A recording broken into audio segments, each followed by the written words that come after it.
Le Tour de France, vous savez, c'est peu ou prou 3500 km, c'est la distance, ce sera la 108e édition. Il y aura une double ascension du Ventoux et ce sera la première fois, 21 étapes, 2 contre-la-montre, 58 km de contre-la-montre, c'est-à-dire plus que les dernières années.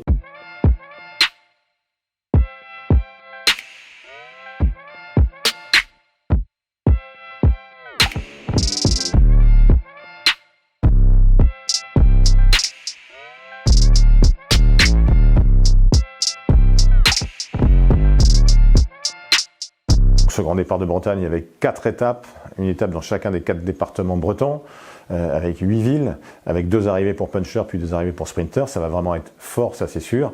Dans les temps forts du Tour de France, il y a naturellement la double ascension du Ventoux pour la première fois dans l'histoire du Tour de France, et puis il y a une traversée des Pyrénées qui est très longue avec 5 étapes, dont 3 faites très clairement pour les cadors, avec notamment une arrivée au col du Portet le 14 juillet, et donc évidemment les contre-la-montre qu'il ne faudra pas louper, notamment celui entre Libourne et Saint-Émilion, dernier contre-la-montre qui sera décisif sans doute. Vous savez, le contre-la-montre, on dit que c'est l'épreuve de vérité.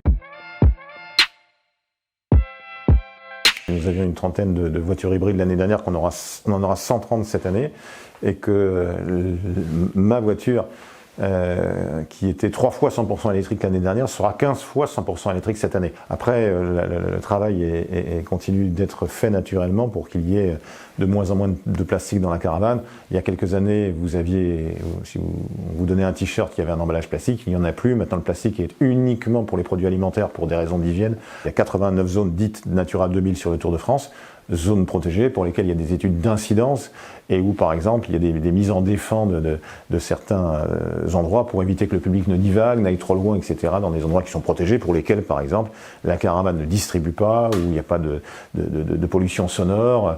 Il y a des couloirs à certains endroits, notamment pour la nidification et pour les oiseaux, où les hélicoptères de la télévision ne peuvent pas aller. Bref, il y a toute une réglementation qui est en place et que nous respectons, bien sûr.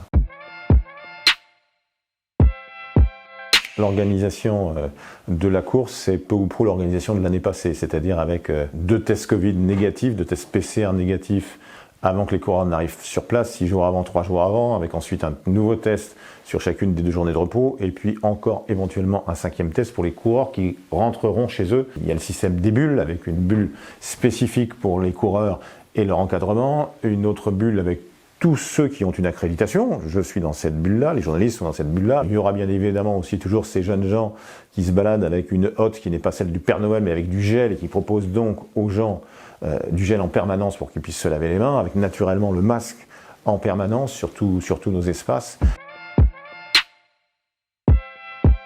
23 000 policiers et gendarmes sont sur les routes du Tour de France pendant les 3 semaines du Tour.